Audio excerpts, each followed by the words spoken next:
Regis. Couldn't have picked some other place to meet. Regis! Damn it. Locked. No way I got the place wrong. This is it. Gotta be. Gotta be another way in around here.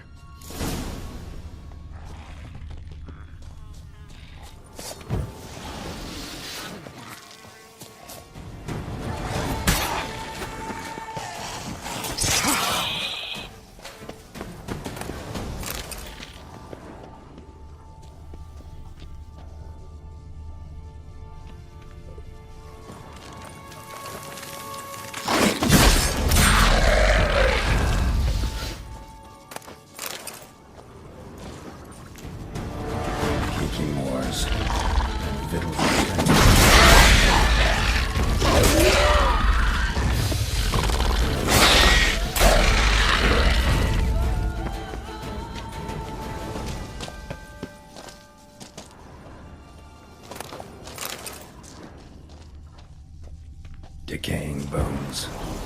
Kikimores must have tunneled into the grave. Kikimore eggs. Need to incinerate these to ash.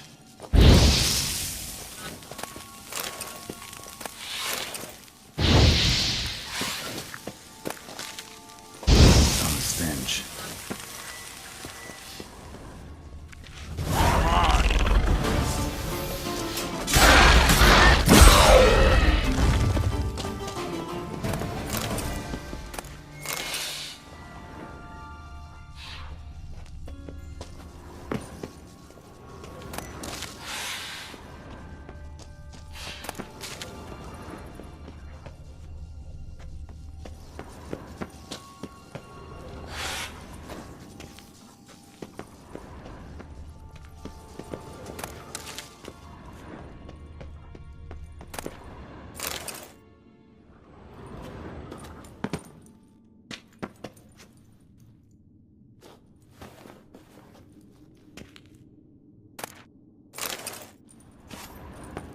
Someone placed an illusion here. Interesting.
Agreed to meet a vampire at a cemetery. How much more cliché can you get? Nothing comes readily to mind. Could have left the door unlatched. What of my privacy? I value it rather deeply. Unmolested, especially by unwanted guests, that's my preferred state. Besides, I knew you'd find a way to get in. True enough. Need to find your friend. I'm hoping you'll agree to help. I shall do whatever's in my power. Yet what you want or even need must matter little. What matters is what Dettlaff wants. If he does not wish to be found, you will not find him. Ever. End of story. Come on. Gotta be some way.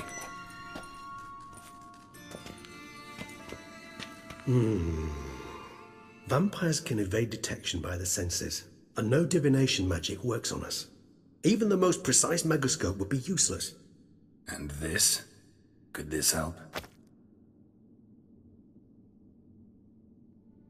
Wherever did you get that?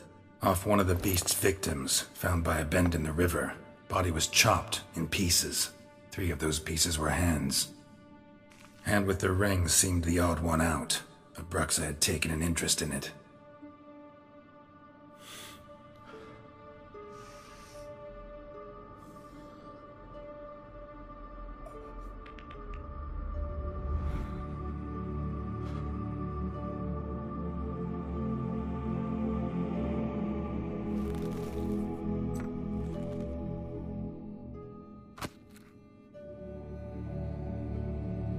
It's Dettlaff's hand, without a doubt. It will do splendidly. The hand. What do you plan to do with it? You've heard of Kovinaris' theory of tissue memory retention. Rings a distant bell. Read about it in Alchemia Oblitera.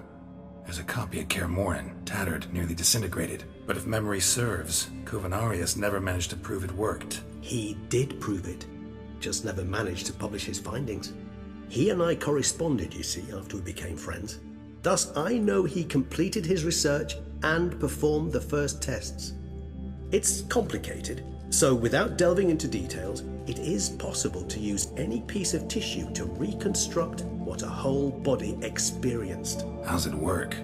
We need any special equipment? We must brew a decoction which Kovinaris gave a rather poetic name, resonance.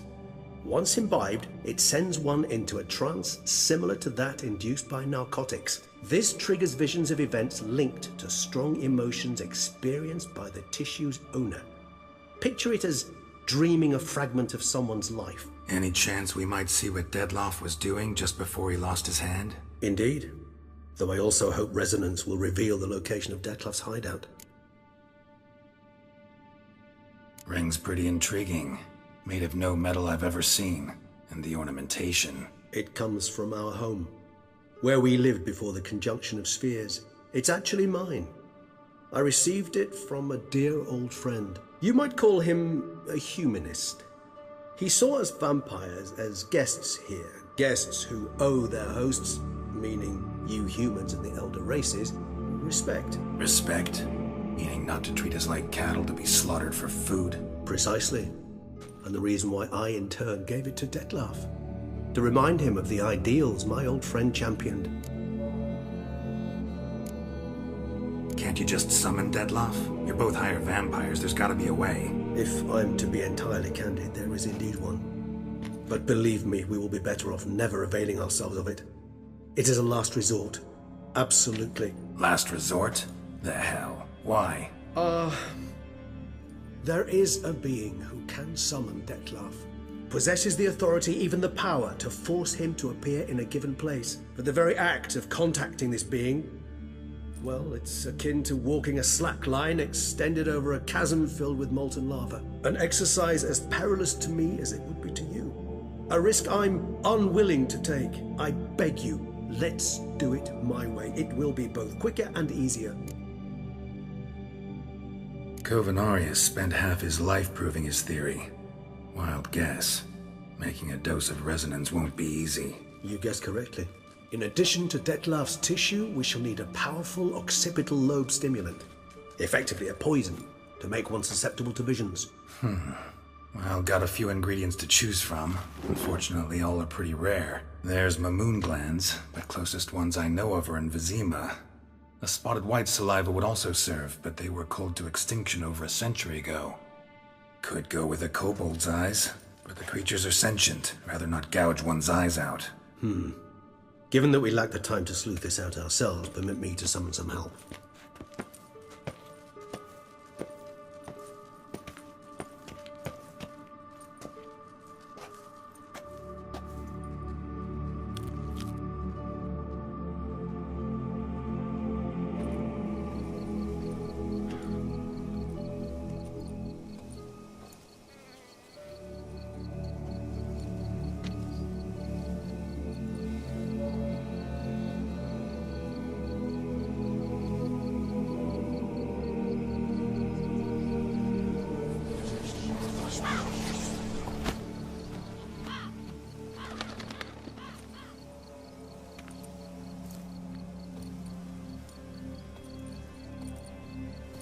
What was that? A raven? Rather a common sight at this latitude. Very intelligent fowl. I asked him to look for the creatures you mentioned. Him and his brethren. Perhaps they'll find one in the area, and I would hazard that a flock of ravens will spy any said creature faster than a solitary witcher would. With all due respect to your skills, my friend. It will take them some time, nonetheless, so perhaps you'd care for a snifter of mandrake. Rarely say no to a snifter. Sadly, this is but a weak infusion rather than a proper distillate. Even better. I remember your mandrake hooch. Made people say things they'd have rather kept to themselves. Now, what could Geralt of Rivia prefer to keep to himself?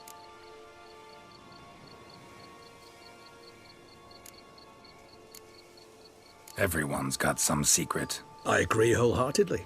I also believe it wise at times to share one's secrets, unburden oneself to those one can trust. This your sophisticated way of asking me if I trust you? I prefer almost always to ask indirectly. It seems a test of intelligence, one you just passed. Maybe you should go first. Reveal one of your secrets.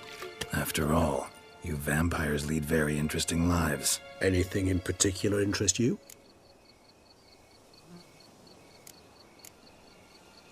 Curious what you did after you were reborn. As I'm sure you can surmise, at first I was thoroughly absorbed with recovering. As it is, I've still not recovered completely. Yet I was so weak the first year that I could not stand or move on my own. Detlef bore my weakness bravely, showed great patience. If not for him, I wouldn't be here, and I'd have regenerated far slower.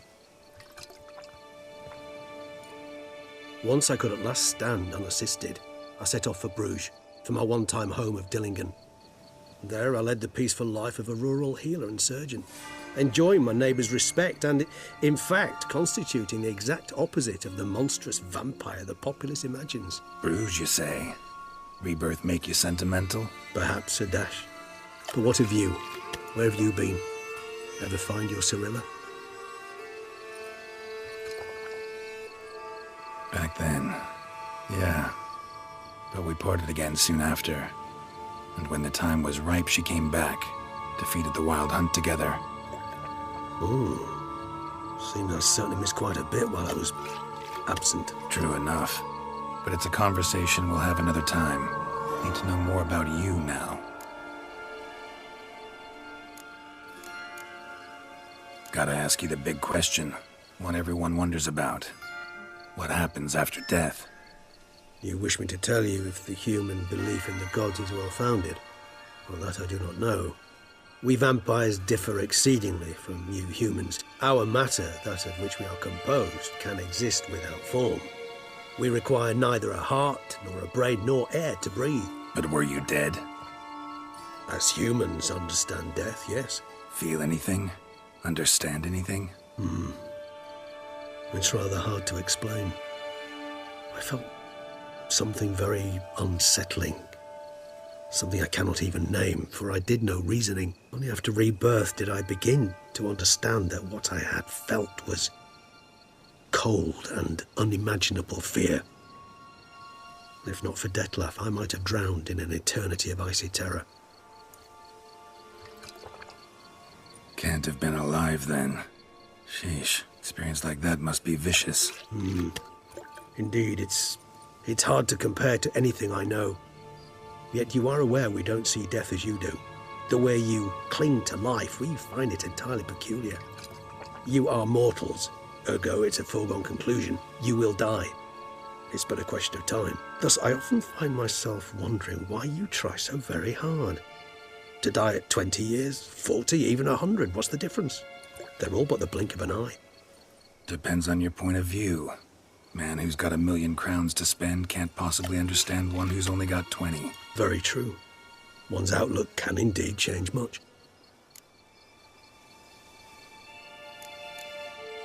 Got a new life, new body. That give you a new start, blank slate? Starting all anew is a very broad concept. What exactly do you mean? Your blood addiction, say. Wondering if your body's the same, if it still remembers. Maybe if you drank now, you wouldn't get hooked. All addictions are a form of slavery. Re-addiction's not a risk I'm willing to take, just to test a hypothesis about corporeal regeneration and whether propensities carry over. Fair enough. Curiosity, that's all. Sorry. Not to worry, Geralt. Curiosity is a natural reaction under the circumstances, apart from which I've always valued that trait in you. Always fascinated me the way vampires can regenerate. A hand growing back is one thing, but Detlef recreating you out of a wet smear? Something else entirely. A difficult and laborious process, but one that's possible, as my presence proves. But I've heard you too had quite the adventure. They say you lost your memory. for a bit, but Triss helped me get it back. Actually, pretty damn lucky I only had amnesia. Yes, you humans are rather buggered in those terms. To strip you of life is, well, it's just plain easy. I've always pitied you in that regard. We vampires are much harder nuts to crack. If a member of another race kills one of us, we can be reborn with a living higher vampire's help. However, if one of our own strikes the deadly blow, death is permanent. There can be no rebirth. One of the chief reasons why vampires long ago swore never to fight one another.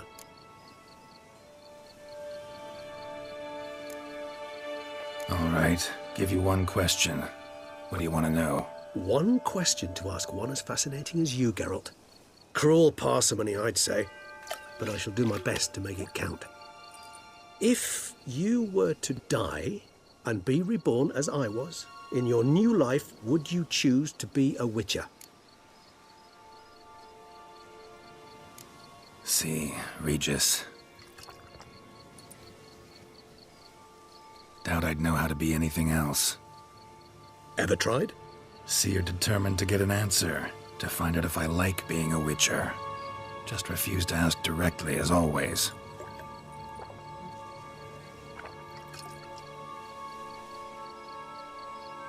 I like being on the path. I like picking up a lead, a trail. I like the tension right before a fight. And nothing gets my adrenaline flowing like battling a beast. Even gotten used to people treating me like a freak, an outcast. Yeah, not something I think about much, but I like being a witcher. Thank you for being honest. Honesty is an attribute of the truly brave, and thus a privilege of the very few. Still no sign of your winged friend. Sure it understood what you wanted? Dead certain. Let's wait a bit longer. It'll return soon, don't doubt that for a moment.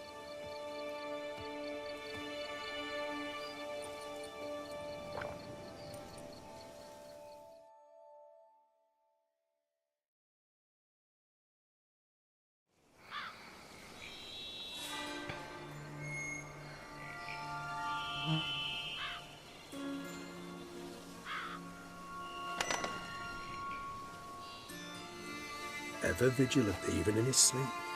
Quite vampire-like, in fact. Are you absolutely certain they don't administer a few of our genes during the trial of the grasses?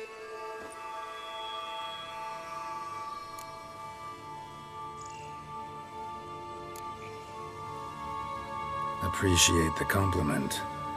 Got something for me? You were right. No kobolds or mamoons for miles around. Knew it. Allow me to finish. You see, there's this spotted wight. It haunts an abandoned residence in the Caraberta woods. Impossible. My brethren hunted down every last spotted wight before I was born. Then it seems you must revise your knowledge of spotted wights. For somehow this one managed to survive your brethren's onslaught. It seems I know this home it haunts. Recall a tale about it. Locals believe the place cursed. Perhaps that's how the wight survived entirely unmolested. Know anything else about this curse? I don't recall much in particular. Really don't attach much importance to such things. It was mentioned to me as an anecdote, no more. Come on, search your memory. Something, anything could be important. I believe it had a relation to hunger, or, perhaps greed, rapacity. Someone was punished for something... Textbook definition of a curse, pretty much. Sorry, Geralt, I try not to clutter my mind with the details of every far-fetched tale I happen to hear. What are your thoughts? A specimen of a species thought long extinct, and a curse, in one place. That a coincidence, or are they related? Ah, professional curiosity. Personally, I've nothing against you delving into this dilemma, but please remember we need the wight's saliva. Nothing beyond that. Wights rarely appear in the woods, even less likely to find them in abandoned human homes. They inhabit remote wildernesses, old abandoned cemeteries. What's your point? This might not be a spotted wight after all. Your little helper might have made a mistake. I sincerely doubt it. Ravens are devilishly intelligent creatures, and they've highly developed observational skills. What exactly did they observe? The area around the estate. It's covered in spoons. Spoons? Spare me the sceptical smile. I'm but the bearer of this news. Or perhaps this spotted wight is a hoarder. Or the spoons are somehow related to the curse. Let's do this. Start making your decoction while I go get some saliva from that wight. Uses it in its brews. Do you imagine the wight will simply sell you some? Worst case scenario, I'll bring you its salivary glands. They ought to do as well. For a moment there, I imagined you asking the wight to spit into a vial. Quite amusing as a thought, but the salivary glands will do fine indeed. So, see you later. Yes, till later. I shall start by perusing some tomes. Tomes? Thought you were gonna make this decoction. We require one last ingredient. Alas, obtaining it could prove a trifle toilsome. Thus, I hope to identify a suitable alternative. All right. Good luck. And to you, my friend.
Ugly bastard.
Our guests.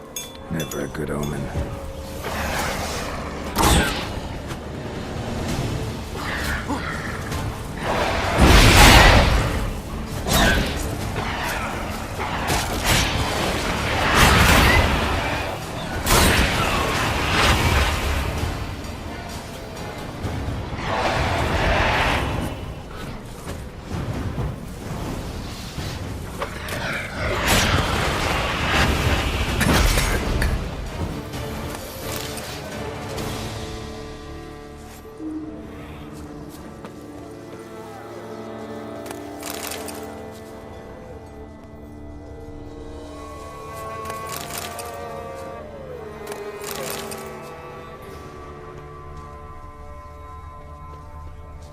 Regis's raven wasn't lying. Spoons all over the place.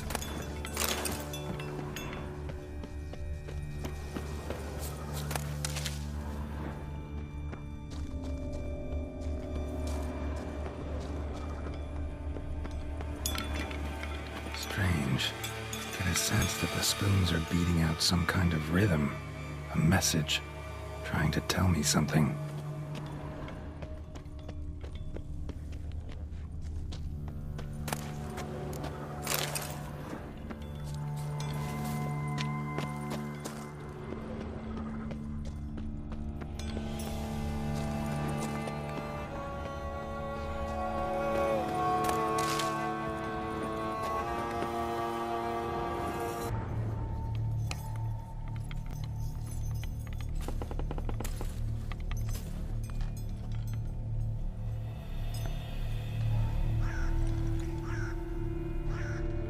None shall sit and dine with you at your table. No spoon you have shall sate you. Never again shall you wish to spy your reflection in the mirror. Sounds like a curse, all right.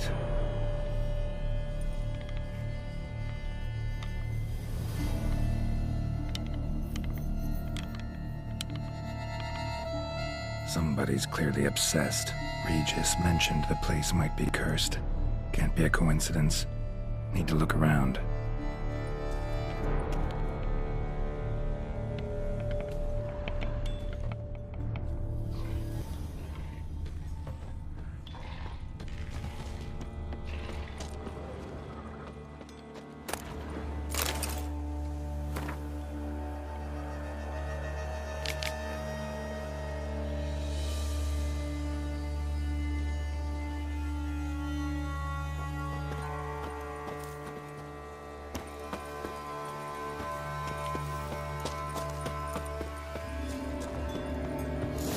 Pigsty.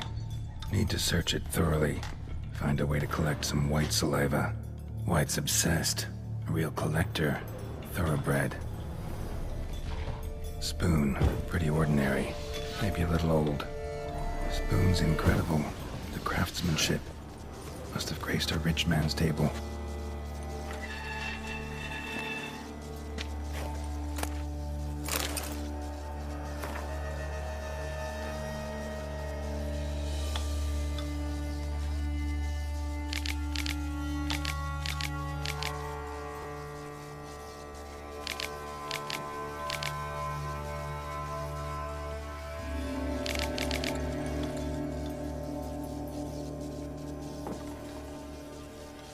Poor girl.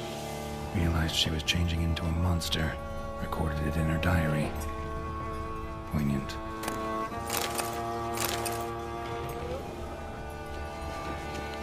Smashed mirror. As if someone couldn't stand to look at themselves. The monster. Journal's author, maybe? No spoon you have shall sate you. Whatever lives here treated that literally. Still searching for the right spoon. Another spoon. Yep, just as normal as the last one. A spoon key. Sophisticated crafting. Tag bears a description. Wight's a true collector.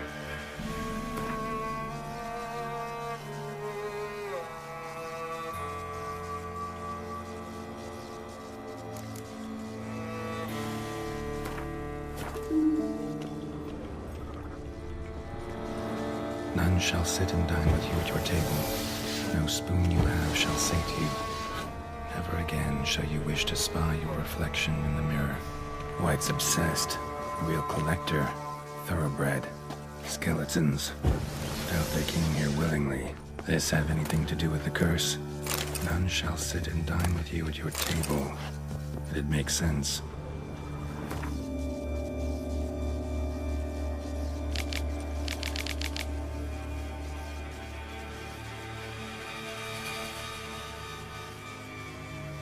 Woman's name scratched into this wooden spoon. Romantic. No claw or fang marks. Probably choked to death. Broken neck. Indentation in the skull's lateral surface. Smacked in the head with something heavy.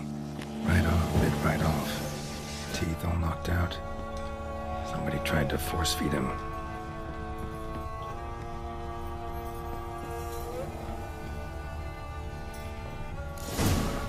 Actually does seem like a wight's lair. Bit atypical, but still. Cauldron should be somewhere around here.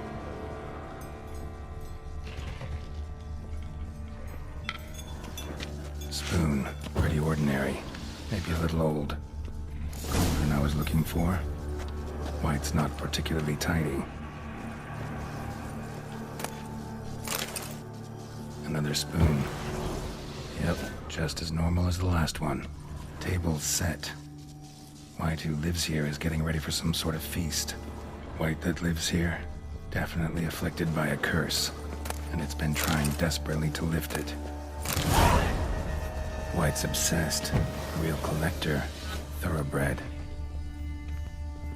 Cauldron's empty, unfortunately. We just need some brew. Afraid he won't get that. No choice but to hide and wait for the saliva glands and their bearer. Need a spot that'll let me observe the cauldron.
Not gonna hurt you. Wanna help? I've seen the words of the curse on the walls. Think I know how to lift it.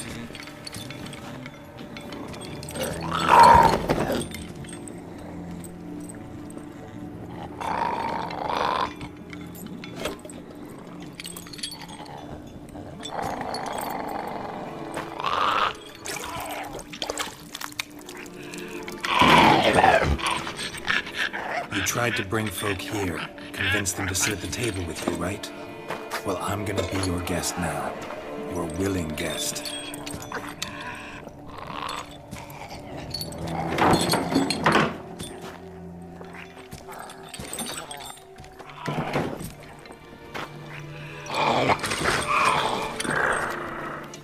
Just need a bit for Regis.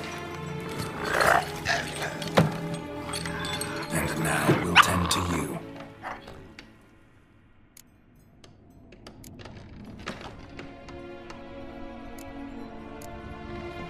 Need to get this right. Words of the curse were, none shall sit and dine with you at your table. No spoon you have shall sate you. Never again shall you wish to spy your reflection in the mirror.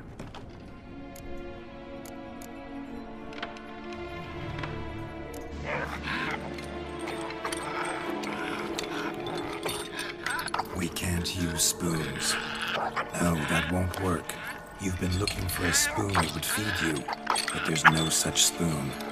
We need to eat without spoons.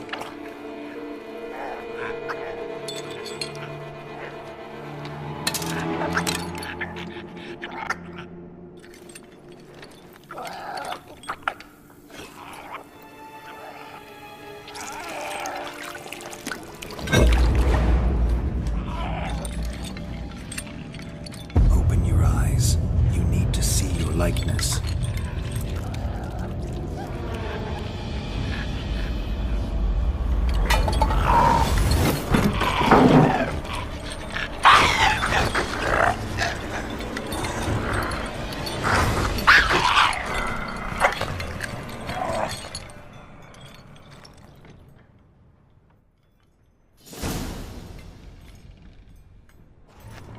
Think about it. Just not quite like I expected. Need to see what happened to the wight. Won't be hard to find given its stench.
Easy. Not gonna hurt you.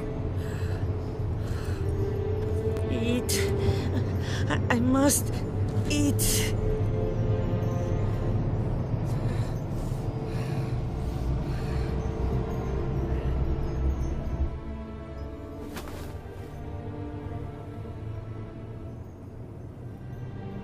I'll take you someplace safe.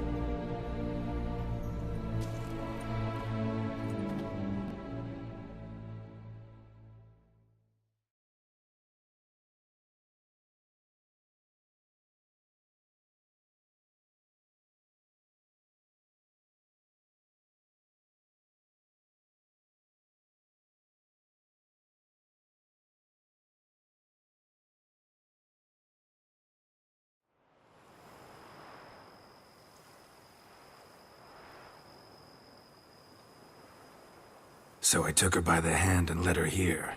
Seemed the only sensible place for her. You did the right thing, sir. She should recover quickly here. Don't worry, sir. I shall see to everything. She is safe here and in good hands. She'll soon be back on her feet. Might actually take a while. She hadn't eaten anything in over 100 years when I found her. Horrid. Whatever brought this about? Told me her story on the way here. Her name's Marlena. She was once the very beautiful and proud heiress to the Trastamara estate. One evening, when she was holding a banquet for friends, a beggar came to her gate seeking alms. He had a bowl and a spoon with him. He sat outside her fence and waited. I've heard of the custom. An ancient rite of hospitality that obliges one to give food and drink to such a guest lest he depart hungry. To neglect the custom is to bring great misfortune down upon oneself. Marlena didn't care a whit for the old customs. She drove the man off, saying she'd rather feed the leftovers from her feast to her dogs than to give the beggar anything. The beggar then broke his spoon, cast a curse. She was beautiful, so he said she'd never wish to look at herself in the mirror again. Since she adored feasts, he swore no one would ever wish to sit and dine with her. And as she even refused him the crumbs from her table, he swore she'd never find a spoon in the world that would sate her hunger. A harsh punishment. I imagine lifting the curse was hardly simple. Curses are tricky. They play on irony. Always gotta figure out what the catch is. Marlena had spent decades looking for a way to lift it.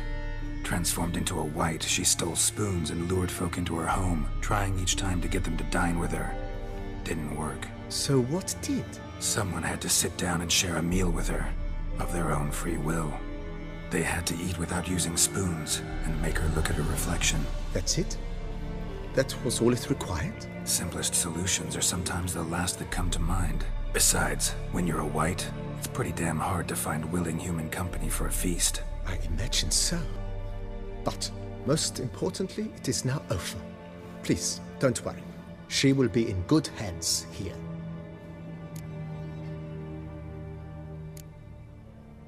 Thanks. Gotta get back to my business now. See you soon.